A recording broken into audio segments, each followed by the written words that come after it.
स्वागत है तुम लोगों का हमारी इस नई वीडियो में। ये हम लोगों की एक सीरीज है जहां पर हम बाबा साहब की संपूर्ण किताबों को पढ़ने की कोशिश कर रहे हैं। और जिस किताब से हमने इसकी शुरुआत करी है उसका नाम है बाबा साहब अम्बेडकर संपूर्ण वाङ्मय, उसका खंड 1। ठीक है, तो इसके ऊपर मैंने पहले ही एक पार्ट ऑलरेडी तैयार कर दिया है, तुम जाकर वो वीडियो देख सकते हो, उसका लिंक डिस्क्रिप्शन में। अब हम पेज नंबर 8 से पढ़ना दोबारा से शुरू करते हैं। बाबा साहब कहते हैं, सार यही है कि अपमिश्रण का सिद्धांत तभी लागू होता है जब किसी जाति का धार्मिक स्वभाव हो। श्री नेस्फील्ड अपने तरीके से कहते हैं कि जाति की प्रकृति है कि उनके साथ खान पान नहीं किया जाता, तो उनकी जाति के बाहर है। यह नया तथ्य है, फिर भी ऐसा लगता है कि श्री नेस्फील्ड इस व्यवस्था के प्रभाव से अपरिचित है। चूंकि जाति अपने ही सीमित एक संस्था है, अतः वह सामाजिक अंतर्गत के विरोध है जिसमें खान पान आदि पर भी पाबंदी है। परिणाम यह निकलता है कि बाहरी लोगों से खान पान पर पाबंदी सकारात्मक निषेध का कारण नहीं है, बल्कि जाति प्रथा का परिणाम है, अर्थात भिन्नता का गुरु मंत्र है। इसमें कोई संदेह नहीं कि खान पान पर प्रतिबंध भिन्नता के कारण नहीं है, बल्कि यह धार्मिक व्यवस्था है। परंतु यह तत्व बाद में जुड़ा है। सर एच रिचले ने विशेष ध्यान देने योग्य कई नई बात कही है। अब हम डॉक्टर केतकर की परिभाषा का विश्लेषण करते हैं। उन्होंने इस विषय को और विशेष रूप दिया है। केवल यही बात यही है कि भारत के निवासी है, बल्कि उन्होंने विवेचनात्मक और पैनी दृष्टि से निष्पक्ष राय दी है, जो जाति प्रथा के बारे में उनके अध्ययन के कारण हुआ है। उनकी परिभाषा विचारणीय है, क्योंकि उन्होंने जाति तंत्र का विश्लेषण जाति प्रथा के आधार पर किया है और अपना ध्यान केवल उन्हीं लक्षणों तक केंद्रित रखा है जो जाति प्रथा के अंतर्गत जाति के अस्तित्व में अनिवार्य है। उन्होंने फालतू बातों की ठीक अवहेलना की है जो गौण और क्षणिक है। उनकी परिभाषा के बारे में यह कहा जा सकता है कि उनके विचारों में कहीं थोड़ी भ्रांति है, वैसे उनमें विशुद्धता और स्पष्टता एक ही है। रोटी से परहेज है और बेटी व्यवहार से भी। पर डॉक्टर केतकर ने बताया है कि यह एक ही सिक्के के दो पहलू हैं। यदि आप बेटी व्यवहार पर पाबंदी लगाते हो तो इसका अर्थ हुआ कि आप परिचय संकुचित कर लेते हैं। इस प्रकार ये दोनों लक्षण एक ही पदक के मुख्य भाग तथा पृष्ठ भाग हैं।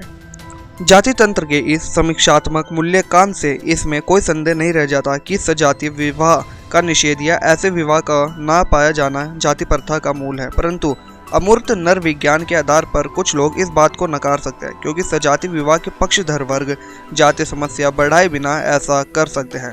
सामान्यतः यह संभव है, क्योंकि यह एक मूर्त सत्य है कि सजातीय विवाह समर्थक समाज संस्कृति रूप से भिन्न रहकर अलग बस्तियों में बस सकता है, जहां एक दूसरे से कोई मतलब ना हो। इस बारे में एक युक्तिसंगत उदाहरण दिया जा सकता है कि अमेरिकन भारतीयों के नाम से विख्यात निग्रो समुदाय और गोरों के विभिन्न कबीले अमेरिका में मौजूद है। परंतु हमें इस संबंध में भ्रांति नहीं रहनी चाहिए कि भारत में स्थिति भिन्न है। जैसा कि पहले कहा जा चुका है, भारत में सजातीय प्रथा है। भारत के विभिन्न प्रजाति और कुछ खास क्षेत्रों में निवास करती है और उनके आपस में मेल जोल है तथा उनमें सांस्कृतिक एकता है, जो सजातीयता समाज का एकमात्र मापदंड है।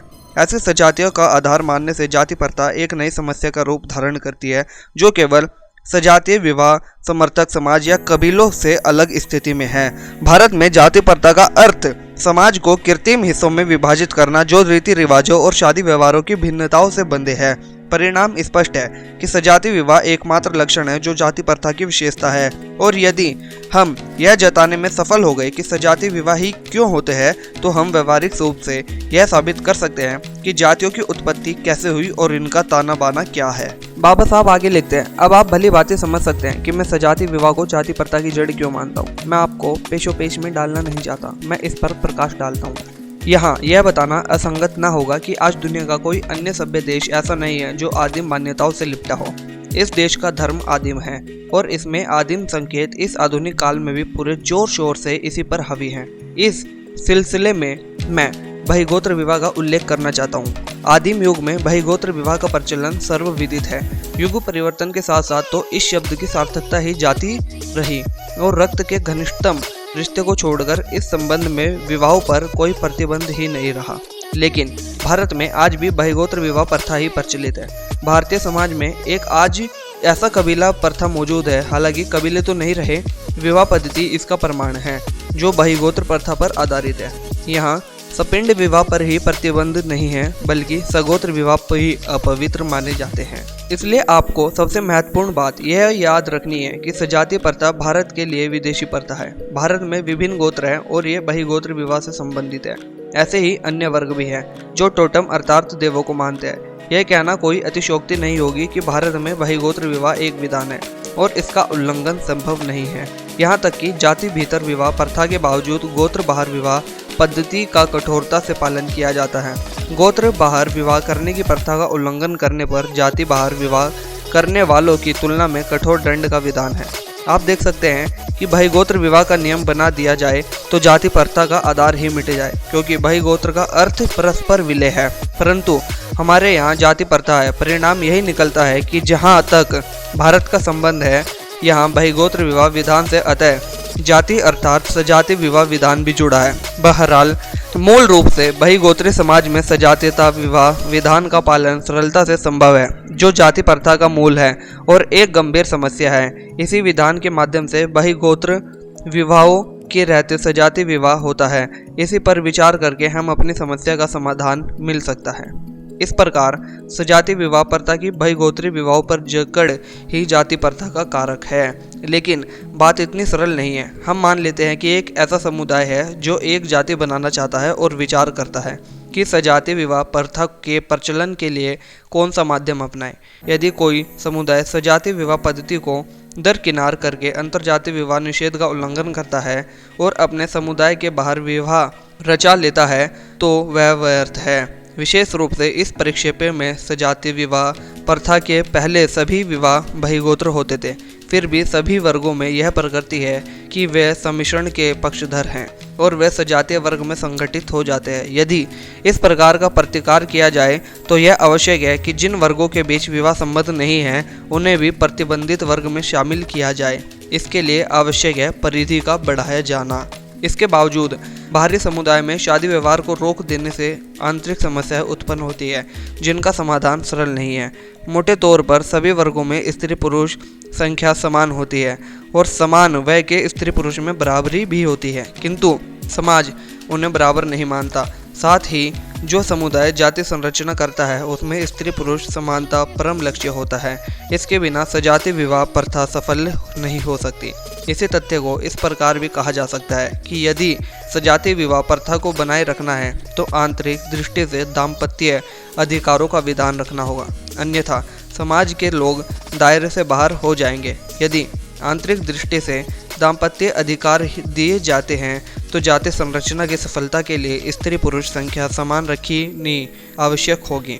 दोनों के बीच भारी संख्या विषमता होने से सजातीय विवाह प्रथा चरमरा उठेगी। जातियों की समस्याओं के समाधान के लिए विवाह योग्य स्त्री पुरुष की संख्या की असमानता को रोकना होगा। प्रकृति इसमें सहायक तभी हो सकती है जब पति के साथ पत्नी या पत्नी के साथ पति की मृत्यु हो जाए। इससे ही यह संतुलन बना रह सकता है। ऐसा असंभव है। वास्तव में पति के मरने पर पत्नी बच जाती है और पत्नी के मरने पर पति बचा रह जाता है। इसी प्रकार इन बचे रहे स्त्री पुरुषों की व्यवस्था करनी होगी, अन्यथा ऐसा हो सकता है कोई बचा हुआ पुरुष या स्त्री जाति के बाहर विवाह करके जाति व्यवस्था के जाल को छिन्न भिन्न कर दे। यदि उन्हें स्वतंत्र रहने दिया गया और उन्हें नवयुगल बनाने का कोई नियम नहीं बनता तो इस प्रकार के अतिरिक्त स्त्री पुरुष बचे रहेंगे। ऐसे यह बहुत संभव है कि वह सीमाएं लांघ जाए तथा बाहर विवाह रचा ले और जाति में विजातीय लोगों को भर ले। आगे बाबा साहब क्या लिखते हैं, चलो पढ़ते हैं। अब हम ये देखें कि जिस वर्ग की हमने ऊपर कल्पना की है वह इन बचे हुए स्त्री पुरुष का क्या करेगा। पहले हम विधवा स्त्रियों को लेते हैं।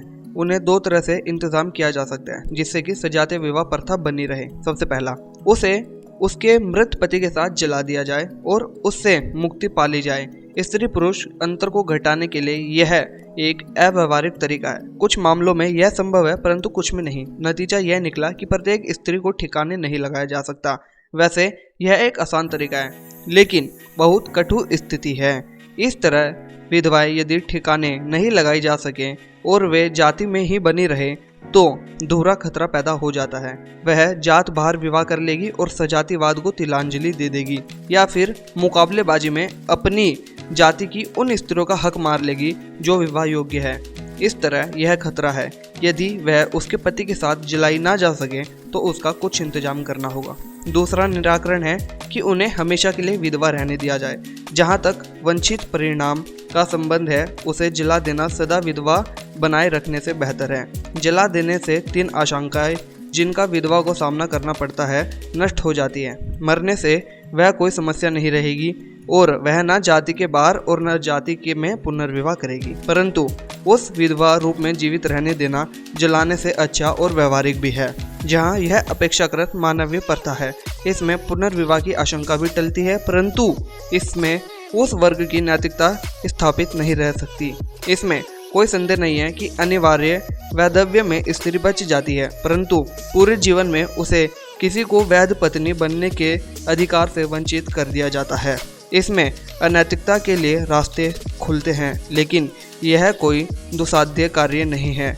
उसे इस हालत में लाया जा सकता है कि उससे आकर्षण लेश मात्र भी ना बचे। जाति संरचना करने वाले समुदाय में बचे पुरुषों यानी कि विद्रोह की समस्या अधिक महत्वपूर्ण है। यह विधवाओं की अपेक्षा अधिक विकराल है। इतिहास के आरंभ से ही पुरुष का स्त्री की अपेक्षा अधिक महत्व रहा है। इसका प्रभुत्व हर समाज में रहा है। इसकी प्रतिष्ठा अधिक रह जाती है। पुरुष की परंपरागत श्रेष्ठता के कारण उसकी इच्छाओं को सदा सम्मान किया जाता रहा है। दूसरी ओर नारी सदा धार्मिक, आर्थिक और सामाजिक असमानताओं का शिकार होती रही है।